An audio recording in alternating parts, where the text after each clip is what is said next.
নির্বাচনে জয় পরাজয় আছে, গত বিজেপির জয় হয়েছে, তার জন্য তারা বিজয় মিছিল করবে। আমাদের বাগবাসা বিধানসভা কেন্দ্রে যখন তারা প্রথমে ভোট গণনা চলছে, এই সময় আমাদের কামেশ্বর পার্টি অঞ্চল অফিসের সামনে তারা বোমা ফাটিয়েছেন, সেখানে ফ্ল্যাগ টানাটানি করেছেন। আমাদের বাগবাসা অঞ্চল অফিস, সেখানেও তারা বোমা বাজি ফুটিয়েছেন, আমাদের একটা ফ্ল্যাগ ছিঁড়ে ফেলে দিয়েছেন। তারা চেষ্টা করেছেন পার্টি অফিসটা ভাঙার জন্য।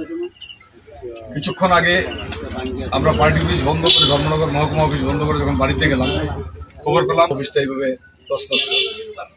এই ভিন্ন কাজ করে বামপন্থী আন্দোলনকে ধ্বংস করা যায় না, আক্রমণ করে সন্ত্রাস করে বামপন্থী আন্দোলনকে ধ্বংস করা যায় না। আমি তাদের এই জঘন্য কাজের জন্য পার্টি মহকুমা কমিটির পক্ষ থেকে ঘৃণা জানাচ্ছি এবং তাদের ধিক্কার জানাচ্ছি। এই কাজের বিরুদ্ধে আমরা আমাদের মহকুমা কমিটির পক্ষ থেকে ধিক্কার জানাচ্ছি। আগামী দিনে এই পার্টি অফিসকে আমরা গড়ে তুলব আমাদের পার্টি কমরেডদের অর্থের মাধ্যমে। কিন্তু এইভাবে পার্টি অফিস ধ্বংস করে আমাদের আন্দোলনকে ধ্বংস করা যায় না।